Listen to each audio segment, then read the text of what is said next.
മുഖ്യമന്ത്രി V D സതീശനുമായി കൂടിക്കാഴ്ച നടത്തി ഹിന്ദു ഐക്യവേദി നേതാക്കൾ. ഭരണസിരാ കേന്ദ്രമായ സെക്രട്ടറിയിലെ മുഖ്യമന്ത്രിയുടെ ഓഫീസിൽ വെച്ചാണ് ഹിന്ദു ഐക്യവേദി നേതാക്കൾ കൂടിക്കാഴ്ച നടത്തിയത്. വോട്ട് പോകട്ടെ എന്ന് വിചാരിക്കണം. തെരഞ്ഞെടുപ്പിൽ തോറ്റാൽ തെരഞ്ഞെടുപ്പിൽ തോറ്റു പോകട്ടെ എന്ന് വിചാരിക്കണം. മതേതരത്വത്തിൽ തൊട്ട് കളിച്ചാൽ വിട്ടുവീഴ്ചയില്ലാത്ത നിലപാടെടുത്ത് വാക്ക് പറഞ്ഞാൽ വാക്കായി അതിന്റെ കൂടെ നിൽക്കണം. ഇരട്ടത്താപ്പ് പാടില്ല, കാപട്യം പാടില്ല. എനിക്ക് ഇവിടെ നിന്ന് നിങ്ങൾക്ക് തരാനുള്ള വാക്കുകളാണ്. തെരഞ്ഞെടുപ്പിൽ തോറ്റാലും നിരവധി തെരഞ്ഞെടുപ്പുകളിൽ തോറ്റാലും നിവേദനമാണ് ഹിന്ദു ഐക്യവേദി നേതാക്കൾ മുഖ്യമന്ത്രിക്ക് നൽകിയത്. ഹിന്ദു ഐക്യവേദി സംസ്ഥാന അധ്യക്ഷൻ ആർ.വി. ബാബു വ്യക്തമാക്കി.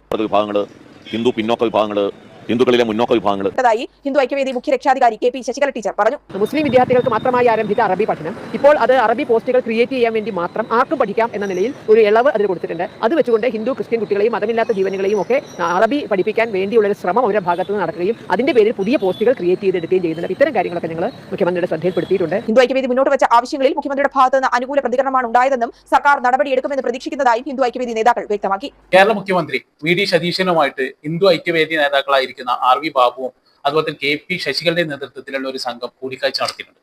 അതിനെ ജനം ടിവിയുടെ വാർത്തയാണ് ഇവിടെ ഞാൻ കേൾപ്പിച്ചത്. ഇവിടെ ഇത് പറയുമ്പോൾ ചില ആൾക്കാർ ചോദിക്കും, എന്തേ അദ്ദേഹം മുഖ്യമന്ത്രിയല്ലേ, ചർച്ച നടത്താൻ പറ്റില്ലേ എന്നുള്ളത്. ചർച്ചയൊക്കെ നടത്താൻ പറ്റും, അവരുടെ ആവശ്യങ്ങൾ ഉന്നയിക്കാം. പക്ഷേ ആർ.വി. ബാബു ആരാണ്, അതുപോലെ തന്നെ കെ പി ശശികല ആരാണ്, ഇതിലേക്ക് ഞാൻ വരാം. അതിനു മുന്നേ ഒരു കാര്യം പറയാനുള്ളത്, ഇവിടെ ബഹുമാനപ്പെട്ട കാന്തപുരം ഉസ്താദിന്റെ നേതൃത്വത്തിൽ ഒരു കേരള യാത്ര നടന്നിരുന്നു. അതിന്റെ സമാപന സമ്മേളനം പുത്തിരി കണ്ട മൈതാനിയിലാണ് നടന്നത്. വലിയ സമ്മേളനമായിരുന്നു. അന്നത്തെ മുഖ്യമന്ത്രി ആയിരിക്കുന്ന പിണറായി വിജയൻ, പ്രതിപക്ഷ നേതാവായിരിക്കുന്ന അന്നത്തെ പ്രതിപക്ഷ നേതാവ് ഇപ്പോഴത്തെ മുഖ്യമന്ത്രി ആയിരിക്കുന്ന വി ഡി സതീശൻ, അതുപോലെ തന്നെ ആഭ്യന്തരമന്ത്രി ആയിരിക്കുന്ന ഇപ്പോഴത്തെ രമേശ് ചെന്നിത്തല, ഇങ്ങനെയുള്ള തുടങ്ങിയ ഒരുപാട് നേതാക്കൾ, ശശി തരൂർ അടക്കമുള്ള ഒരുപാട് നേതാക്കൾ ആ വേദിയിൽ പങ്കെടുത്തതാണ്, പുറമേണ്ടതാണ്. അപ്പോൾ അത്തരം വലിയ ഒരു വേദിയിൽ വെച്ച് മുഖ്യമന്ത്രിയുടെ പ്രസംഗം ഒരുപാട് നീണ്ടുപോയി, മണിക്കൂറിലധികം. ജനങ്ങൾ ആ പ്രസംഗം തന്നെ വളരെയധികം ചടപ്പിച്ചു വന്നത് അല്ലേ. അപ്പോൾ അങ്ങനെ നീണ്ടുപോയ പ്രസംഗത്തിന് ശേഷമാണ്, അവിടെ കുറച്ച് ചടങ്ങുകളൊക്കെ കഴിഞ്ഞതിന് ശേഷമാണ് പ്രതിപക്ഷ നേതാവ് പ്രസംഗിക്കുന്നത്. പ്രതിപക്ഷ നേതാവ് വെറും 10 മിനിറ്റ് അവിടെ പ്രസംഗിച്ചോളൂ. പക്ഷെ അദ്ദേഹം ആ 10 മിനിറ്റ് പ്രസംഗിച്ചതിന് അവിടുത്തെ ജനങ്ങളെ മൊത്തം കൈയടിച്ചു പോയി. അദ്ദേഹത്തിന്റെ ആ പ്രസംഗം തന്നെ വൈറലായി പോയി. എല്ലാവരും അഭിനന്ദിച്ചു അദ്ദേഹത്തിന്റെ ആ പ്രസംഗത്തെയും അദ്ദേഹം പറഞ്ഞ കാര്യങ്ങളൊക്കെ അല്ലെ എന്ന് ഞാൻ അതിങ്ങനെ ഓർത്തുപോയി. ഇതൊക്കെ ഇങ്ങനെ കണ്ടപ്പെട്ടോ.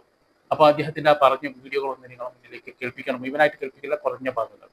അതിൽ ചില കാര്യങ്ങൾ അദ്ദേഹം പറയുന്നുണ്ട്, നമുക്കതൊന്ന് കേൾക്കാം.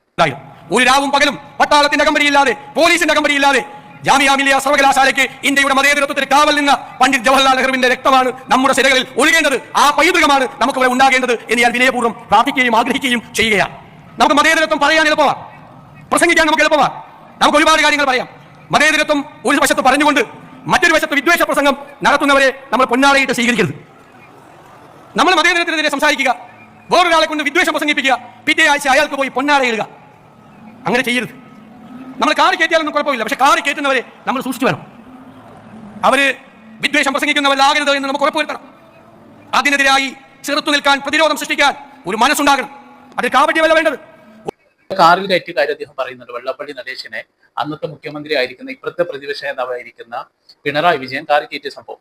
പിണറായി വിജയനെ തന്നെ ഒരുവിധം നമ്മൾ അദ്ദേഹം മുഖ്യമന്ത്രി സ്ഥാനത്ത് ഇനി വേണ്ട എന്ന് പോലും കരുതിപ്പോയി. കാരണം അത്ര വലിയ വർഗീയത തുപ്പുന്ന ഒരു വ്യക്തിയായിരുന്നു ഈ വെള്ളാപ്പള്ളി നടേശൻ. അപ്പൊ അദ്ദേഹത്തോടുള്ള ഒരു ബന്ധം അതാണ് മുഖ്യമന്ത്രിക്ക് തന്നെ ഏറ്റവും കൂടുതൽ വലിയ തലവേദനയായി മാറിയത് അല്ലെ. അപ്പൊ അത്തരത്തിലുള്ള ആളുകളോട് ഒരു സന്ധിയുമില്ല എന്ന് പറഞ്ഞുകൊണ്ടാണ് വി ഡി സതീശൻ ഇവിടെ അധികാരത്തിലെത്തുന്നത്. വോട്ട് നഷ്ടപ്പെട്ടാൽ വോട്ട് പോകട്ടെ എന്ന് വിചാരിക്കണം. തെരഞ്ഞെടുപ്പിൽ തോറ്റാൽ തെരഞ്ഞെടുപ്പിൽ തോറ്റു പോകട്ടെ എന്ന് വിചാരിക്കണം.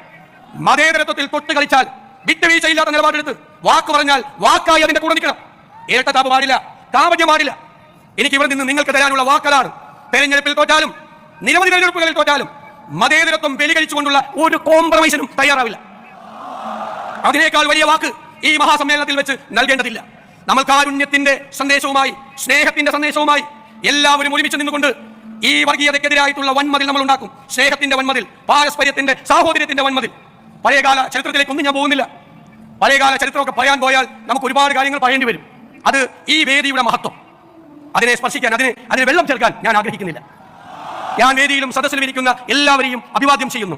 അഭിവന്ദ്യനായ ഉസ്താദ് നടത്തിയ ഈ കേരള യാത്ര ആ സന്ദേശമാണ് കേരളത്തിലെ ജനങ്ങളുടെ മനസ്സുകളിലേക്ക് നൽകിയത് എന്നുള്ള സന്തോഷം പങ്കുവെച്ചുകൊണ്ട് എന്റെ വാക്കുകൾ ചുരുക്കുന്നു.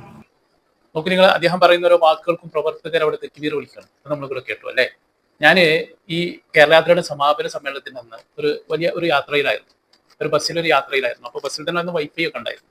അപ്പോൾ ഇതിങ്ങനെ കേട്ടുകൊണ്ട് പോവുകയാണ്. അപ്പൊ അന്ന് മുഖ്യമന്ത്രിയുടെ ഏതാണ്ട് യാത്ര ഒരു 3-4 മണിക്കൂർ സമയം ബസ്സിൽ തന്നെ യാത്രയായിരുന്നു. അപ്പോൾ ഈ മുഖ്യമന്ത്രിയുടെ പ്രസംഗം ഇങ്ങനെ നടക്കുന്നുണ്ട്. അതിനുശേഷം പ്രതിപക്ഷ നേതാവ് പ്രസംഗിക്കുകയാണ്. അത് നമ്മളിങ്ങനെ കേട്ടപ്പോൾ നമുക്ക് തന്നെ ഭയങ്കര ആവേശം തോന്നിപ്പോവാം. ഈ നമ്മൾ തന്നെ മനസ്സിൽ കരുതിയാണ് ഇദ്ദേഹം തന്നെയാണ് അടുത്ത മുഖ്യമന്ത്രി ആവേണ്ടത് എന്നുള്ളത്. ഇവിടെ കോൺഗ്രസിന് ഒരുപാട് പ്രശ്നങ്ങൾ പിന്നെ ഇലക്ഷൻ കഴിഞ്ഞതിന് ശേഷം അന്നപ്പൊക്കെ നമ്മൾ മനസ്സുകൊണ്ട് ആഗ്രഹിച്ചതാണ് വി ഡി സതീശൻ തന്നെ വരട്ടെ മുഖ്യമന്ത്രിയായിട്ടുള്ളത്.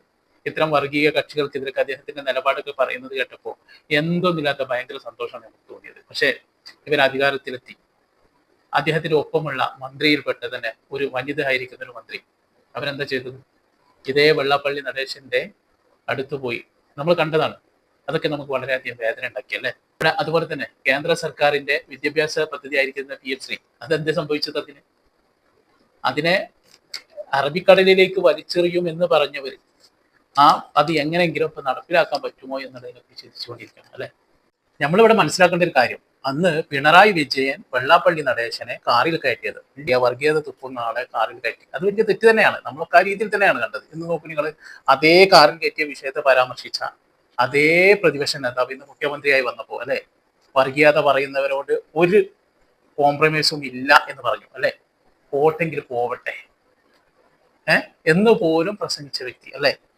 ഇന്ന് ഹിന്ദു ഐക്യവേദിയുടെ ഏറ്റവും കൂടുതൽ വർഗീയത കേരളത്തിൽ പറയുന്ന രണ്ട് വ്യക്തികളാണ് ഈ RV ബാബുവും KP ശശികലയും അല്ലെ. അവര് തമ്മിൽ കൂടിക്കാഴ്ച നടത്തുക, എന്നിട്ട് അവർക്ക് അനുകൂലമായിട്ട് നിലപാടെടുക്കുമെന്ന് അവർക്ക് ഉറപ്പ് കൊടുക്കുക. കൂടിക്കാഴ്ച നടത്തിക്കോട്ടെ, അവർക്ക് അനുകൂലമായിട്ട് നിലപാടെടുക്കുമെന്ന് ഉറപ്പ് കൊടുക്കുമ്പോൾ എത്രമാത്രം അപകടത്തിലേക്കാണ് കാര്യങ്ങൾ പോകുന്നത് എന്നുള്ളത് നമ്മൾ ഓരോരുത്തരും മനസ്സിലാക്കുക അല്ലെ. ഇതൊന്നും പറയാതെ ഒരു മുഖ്യമന്ത്രിയായിട്ട് ഒരാൾ വരികയാണെങ്കിൽ നമുക്ക് പ്രശ്നം ഉണ്ടായിരുന്നില്ല. പക്ഷെ ഇത്തരം ആളുകൾക്കെതിരെ എന്നൊക്കെ പറഞ്ഞ് അധികാരത്തിൽ വന്ന അതേ മുഖ്യമന്ത്രി ആയിട്ട് വന്ന ആള്, അന്ന് പ്രതിപക്ഷത്തിരുന്ന് പിന്നീട് മുഖ്യമന്ത്രിയായിട്ട് വന്ന ആളുടെ ഇപ്പത്തെ നിലപാടൊക്കെ നിങ്ങൾ അത്ഭുതപ്പെട്ടു പോവാണ് ഇത് കണ്ടിട്ട്. എന്ത് പറയണമെന്ന് പോലും അറിയാൻ കഴിയുന്നില്ല. ഇപ്പത്തെ പല പല ന്യൂസുകൾ കാണുമ്പോൾ ഇത്ര മാസങ്ങൾ മാത്രമേ ആയിട്ടുള്ളൂ, കുറഞ്ഞ സമയം. ഇവരത് തീർക്കുമ്പോഴേക്കും ഇവിടെ എന്തൊക്കെ ആയി പോവല്ലേ. എന്തായാലും നമുക്ക് കാത്തിരുന്ന് കാണാം.